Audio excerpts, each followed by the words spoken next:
conectando con nuestra comunidad. Esto es ¿Qué pasa Boston?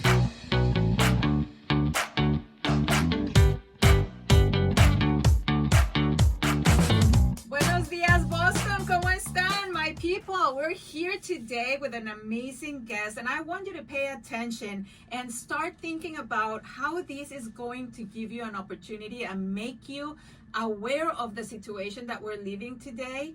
Hoy en día, Boston está tratando de crecer, de ser mejores como comunidad, pero a la misma vez tenemos miedos y tenemos algunos recursos. Hoy aquí, we're gonna share some resources to give you a leg up, to show you how you can be informed and prepare for anything that may happen going forward. And with this, I have here at my studio a group of fabulous ladies. They're not just fabulous because they're beautiful. They are fabulous because they're bright minds, and they are based in the Boston area, North Shore as well. And they are helping me bring information to you to be prepared on immigration laws.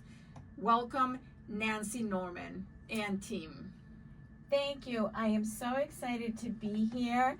This is a great studio. You've been very warm and engaging to us, and I'm very interested in sharing with the community where we are with immigration today, how the community can help each other and support each other through this very difficult time. I just wanted to introduce, I have two members of my staff here, Nancy Lopez. She is a paralegal along with Rihanna Polino. They both have very strong commitment to immigration and helping members of their community. They are a great resource to my office, and my husband Mark Horrigan, who's on the other part of my team, and I are very happy that they're working with us. Thank you so much, Nancy, and bienvenidas. ¿Sus nombres otra vez? Buenos días, mi nombre es Nancy López. Es un honor tenerla, estar acompañándola en esta mañana hermosa. Así como la abogada Norman dijo, en realidad es un placer poder devolverle a nuestra comunidad, aunque sea un poco, aunque quizás no veamos el impacto, pero sabemos de que todo lo que hacemos lo hacemos de gran corazón para ayudar a nuestra comunidad latina. Gracias. Mi nombre es Rihanna Paulino y como la abogada también mencionó, es un honor estar aquí hoy. Brindándole a nuestra comunidad más información para que se mantengan informados y saber qué hacer en situaciones bajo la nueva administración. Nancy, it's your turn in Spanish. You cannot see her face just now, but she's just like, what? I'm actually very embarrassed to say I am not fluent in Spanish. However, I do follow a conversation, but I cannot respond. It's fantastic. We appreciate all walks of life and all languages here in Que Pasa Boston. But my question to you would be, first and foremost, why is Nancy an immigration attorney? What made you choose that career? So I've been practicing law for 40 years, and when I was attending law school in the early 80s, I did an internship for Joseph O'Neill, who at the time was considered the grandfather of immigration law. And I realized at that time that I had a passion for immigration law, helping individuals. And also I was doing removal cases under Attorney O'Neill's guidance, as well as employment-based law. Removal cases, just explain to me, what is that? Removal cases are when individuals are placed in removal proceedings or deportation proceedings. It's actually the same terminology, and are facing the possibility of deportation. So a job as an immigration attorney is to find a positive pathway for those individuals to legalize themselves and hopefully obtain lawful status in the United States. And it's very interesting that you're mentioning the removal and deportation, because people assume, or they just believe, because you are Latino or speak Spanish, you're going to be deported or removed. But there's other cultures, other demographics, other people that come from different countries that could be experiencing the same thing, right? Oh, absolutely. It's the whole world. It's anyone who is coming to the United States from a different country. It just it happens impacts that the whole world. the political view is very much so focused in the Hispanic audience or in the Hispanic market, but really anybody that comes from a different country that is establishing in Boston has chances, if things go south, to be removed or deported, right? Yes, that is correct. Okay, Yes. so Nancy, you were telling me that you decided to go into law school. Where were you born? Were you raised with attorneys in your family? So my background is a little bit boring demographically. I was born in the North Shore and in Peabody, and grew up in this area. I always wanted to be an attorney. My uncle, who I was very close to, my maternal uncle, was a judge, and I always aspired to get into the legal profession. In college, I attended UMass and Amherst. I had gone for an internship in Washington, D.C., and I just felt the pulse of getting involved in the legal field. So that's a little bit of my background. And so when I started practicing immigration law as a law student, when I graduated law school, which was in 1984, I continued practicing immigration law with another law firm, and then went on my own in 1990. And as it ended up, my son, Ryan Horrigan, who's now 30 years old, was... No way, you look 30. What do you mean? Exactly. Thank you so much. Ryan has high functioning autism, and I needed a lot of flexibility while I was practicing. And I found the people that I worked closely with at the immigration courts and Immigration and Customs Enforcement, while we were battling it out in the courts, I found my people. They were very supportive of me when I needed some flexibility in my schedule. And so, how difficult to be a mom, full-time mom, taking care of your son, and at the same time building your own personal career. How was that for you? It was, in hindsight, because it has been 40 years, and my son is 30, it was challenging, but as we all know, everyone has challenges, and you just get through the day, and you look to your family and friends for support. And today my son is independent, and I'm very proud of that. I believe in close family, and I'm happy that I am where I am professionally as well. I admire that, because I'm a single mom as well, and I have just one daughter, and I can barely do my own day, and I believe you guys feel probably the same thing when you're working and you're trying to juggle everything at once.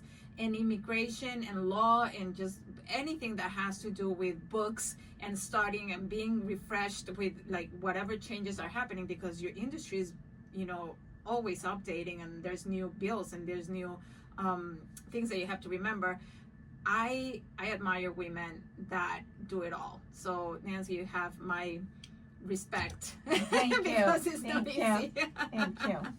When you decide to start your business, were you first working with corporations? Are you familiar working with corporations, and then you went into the family side of the law? Of immigration law? Yes.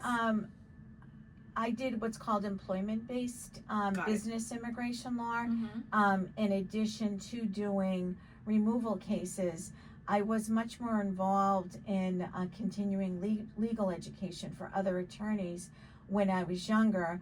But once my husband and I had our son Ryan, that became a real focal point for me, and I did not have the luxury to spend additional time doing legal education to other individuals, and the focus was our son and my practice. Got it. So I imagine my community, they're probably asking the same question as I have. What is true and what's not true? What's happening out there? Like when people are posting all over the place, ICE is coming, they're knocking at your door, do not open the door, yes, open the door, now you can call this one, now you can call that one. ¿Qué es lo que está pasando? What's going on in Boston? How can we be prepared? What's true? That is a very good question that everyone is asking every day, especially most frequently within the past week or two. When President Trump was sworn in January, he was very clear that the emphasis was going to be on mass deportations starting day one. And initially that was not happening, and people were kind of waiting for it to happen. However, he has issued what's called executive orders, really practically on a daily basis, which has seriously altered the practice of immigration law in the removal setting. It does appear that the priority for deportation is for those individuals who either have an outstanding removal deportation order or have a criminal background. Let's do something here. Can you repeat that in Spanish? Because I think this is a very important point. Es muy importante para nosotros saber cuál es la verdad, qué es lo que está sucediendo realmente en las calles de Boston. ¿Es cierto que ICE viene por ustedes? ¿Es cierto que no? ¿Qué tenemos que hacer? ¿Cómo nos preparamos? Sí, entonces como la abogada estaba explicando, en realidad es un tiempo muy alarmante para todos, no solo la comunidad hispana, pero creo que las varias comunidades que tenemos en el país. El presidente Trump hizo muy claro desde el primer día de que él iba a concentrarse en deportaciones masivas en el país, en la cual en los primeros días de su presidencia él no cumplió eso, y parece ser que no se vio el efecto tan pronto. Pero ahora de que ya estamos casi a 3 meses en la administración del presidente, ahora se está viendo de que él está haciendo muchas órdenes ejecutivas, la cual están alterando las leyes de inmigración. Entonces sabemos de que hay muchas preocupaciones porque vemos y escuchamos en las redes sociales o de las otras personas de que ICE viene, ICE está en tal lugar, y a veces las personas se asustan. Pero es muy importante saber de que que el presidente se está enfocando en personas que tienen orden de removimiento, también tienen historial. O sea, ya lo tenían ese historial y por eso van por esas personas. Tienen un nombre, un listado de gente, ya saben por quién están yendo, o están agarrando en la calle a cualquiera que pase por ahí. Es lo que la administración ha dictado en las leyes o en las órdenes ejecutivas que ellos están realizando, es de que ellos están principalmente yendo por las personas que han tenido órdenes de removimiento o deportación en el pasado, ya sea hace 20 años, ya sea el año pasado. Creo que la administración sabe de que estas personas ya tuvieron la oportunidad de presentar su caso, pero ya fueron ordenados removidos del país. Entonces ellos tienen el enfoque de poder remover a estas personas quienes ya violaron la ley de regresar al país. Mi gente, no es nada más porque tu mamá salió al mercado y se la van a llevar. Eso no está sucediendo. So Nancy, what we're saying here is that there's going to be a reason for people to be removed or deported. ICE is coming in with a list of people that have already had some sort of situations in the past, correct? That are being deported or are in the process of. So I'm sharing that with our audience, that is not just because you're going out to the market, they're going to come grab you and take you away. However, I think we need to we're explaining how the priority has been people who have outstanding removal orders in criminal cases. Having said that, there is something that is called expedited removal. Okay. That President Trump changed in February of 2025. Okay. And initially, expedited removals were only used for individuals who were crossing the border and immigration made a decision that those individuals didn't have any claim to be here, and within 14 days they were sent back to their country. However, Okay. expedited removals now under the Trump administration looks very different. So now individuals can be given an expedited removal order if they've been here for less than 2 years. So it just means someone who has crossed the border, doesn't necessarily mean any criminal violations, but just crossed the border and is here without documentation. Less than 2 years. Less than 2 years. So my recommendation for individuals is to always carry documentation to show if you have been here more than 2 years that you have been here more than 2 years. What type of documentation would be acceptable? Any an identity document like a Massachusetts license, lease, bank records, whatever is easy for you to have near you in the event that you are questioned by an ICE agent as to how long you have been in the United States. When you say that you are questioned by the ICE agent, what does that mean? What kind of questions can they ask you? What are the do's and don'ts on those circumstances? So there is something that is called the red card, which you can access very easily, and it comes in you can obtain it online in all different. Do you have one there? I do. Can I have I one? have it in English and Spanish. That's fantastic. A ver, les voy a compartir a mis oyentes, and we're going to share these on our social media because I think it's very important sharing this card. It's fantastic to have the information, and you can see it in my camera here. We're going to share it.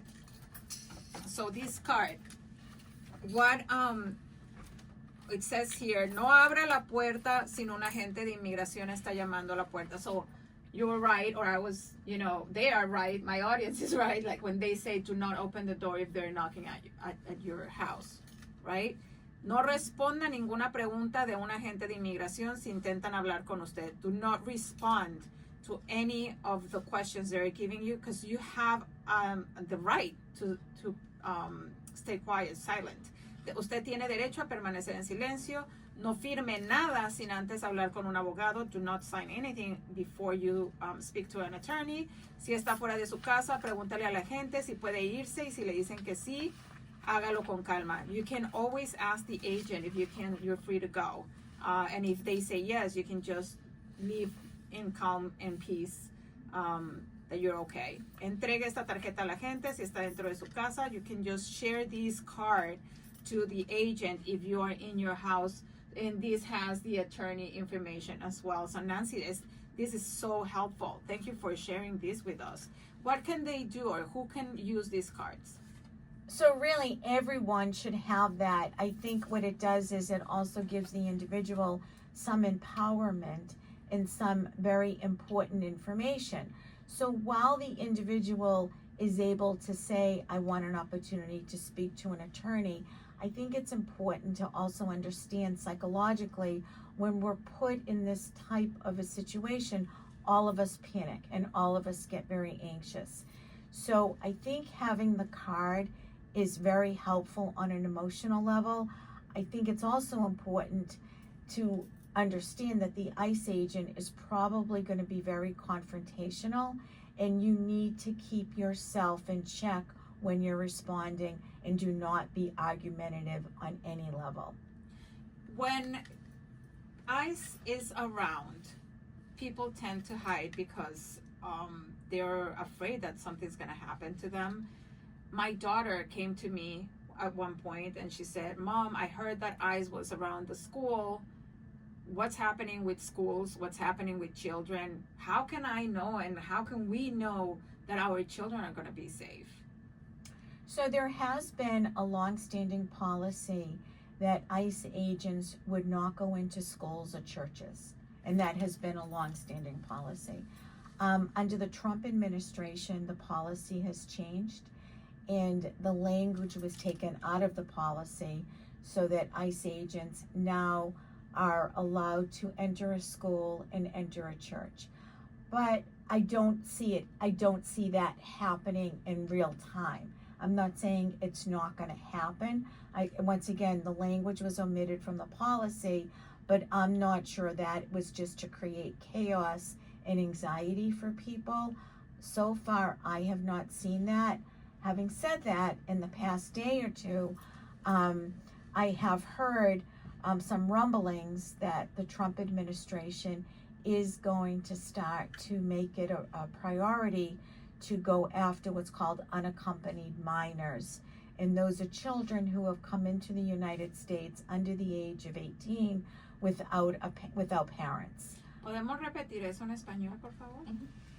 Sí, entonces lo que la abogada explica es de que recientemente hemos escuchado que la administración del presidente Trump, uno, ha omitido el lenguaje de las órdenes ejecutivas que han estado en plazo por varios años, en donde dicen que los lugares santuarios son como las iglesias, las escuelas, donde las personas se están quedando sin hogar. Pero recientemente en los últimos días ellos han omitido ese lenguaje y han determinado de que estos lugares ellos ya no quieren clasificarlo como lugares santuarios. En los últimos días las abogadas también han escuchado de que la administración de Trump también se quiere hacerle un enfoque a los menores de edad que entraron, ya sea menor de 18 años, y que no fueron acompañados por ningún adulto, ya sea por un pariente, por un familiar. Estos menores de edad entraron solos, fueron procesados solos en la frontera. Ahora la administración de Trump lo que quiere hacer es de que quiere enfocarse en ellos, porque como ellos típicamente siendo un menor de edad, ¿verdad?, que no tendrán el conocimiento de cómo responder. Entonces estos menores de edad se están poniendo en una posición vulnerable, porque por el mismo hecho de que ellos no sabían cómo defenderse o cómo responderle a las preguntas de la gente en la frontera, ahora el presidente Trump quiere hacerlos a ellos un enfoque para removerlos del país por el mismo hecho de que eran menores de edad y no tenían el conocimiento de lo que estaba pasando. Se me hunde el estómago, el pecho, me quedo sin respiración, Nancy. This is so scary when you're talking about children that they don't know where they're going to end up because their parents were just trying to give them the opportunity to survive or the opportunity to start a new life in a place where there's opportunity, right? And now you're thinking of where's my child going to end up if they're not with a family member. When this happens, I wish we could have hours to discuss this because it's so important. But when this happens, what's the first thing you gotta do besides giving this card? Like when these children, how can we prepare children to be aware of it? So I do want to explain there is a process called Special Immigrant Juvenile Process, which has been part of the immigration laws. And up until recently has not been widely used. My office represents a lot of children, and this is a process that I think that a lot of people who are here in the United States could take advantage of. What it involves is a young person under the age of 21 first does a process in the Massachusetts Family and Probate Court, gets a judgment from a judge. Typically, it's called what's called a complaint for dependency, which says the individual is not safe in returning to his or her country and needs to stay in the United States. And it's actually a case that is against one of the parents for abuse, neglect, or abandonment.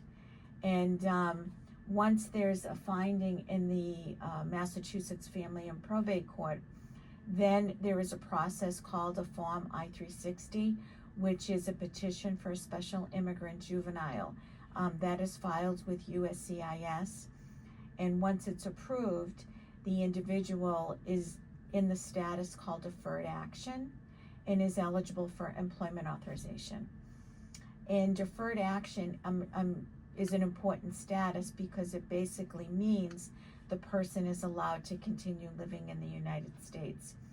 Once the individual's priority date is current for the juvenile petition, the individual can apply for permanent residence in the United States. So there's a lot of information, and I don't want to be overwhelming, but it definitely is a great pathway.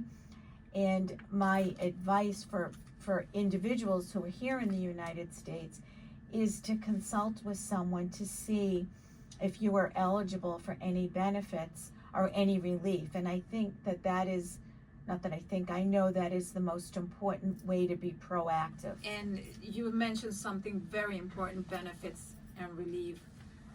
Is there anything, because these processes can be so expensive. What can people do to cover all these type of expenses, especially hiring somebody with the experience that you have? I mean, like, we all work for a living. We also have to pay our bills, but with these situations that are so random and you're not prepared, what do you do? Where do you start? There are legal services organizations For example, Catholic Charities, which is located in Boston, Boston Legal Services, they have a large immigration section. But I think that the power and the empowerment first is getting the knowledge. That is what is so important. Most immigration attorneys charge a minor consultation fee between $100 and $200. And then there are also some private attorneys who do cases on a pro bono basis, depending on what that individual attorney's passion is. For example, my passion is assisting families who have children with disabilities. So, but I think the empowerment is crucial to moving forward, because the chaos and the anxiety that we're seeing right now is overwhelming, but you have to move forward and get educated yourself as to how you can legalize. That's one of the reasons why we created Que Pasa, para que estén educados, para que tengan información que sea de valor. We want to give the opportunity to our audience to educate themselves, and that's why I'm so proud to have you here, because we need to hear these challenges. It's very difficult. A lot of people want to just put it under the rug and pretend that nothing's happening, but things are really changing, and we need to be educated and prepared. Nancy, where can they find you? Where can someone like from our family members, our audience, can find your services? My office the name of the law firm is Horrigan Norman. I'm Nancy Norman. Mark Horrigan is my husband. I was going to say he's my attorney. He's my husband. And attorney. And exactly. And we work together, although in different areas.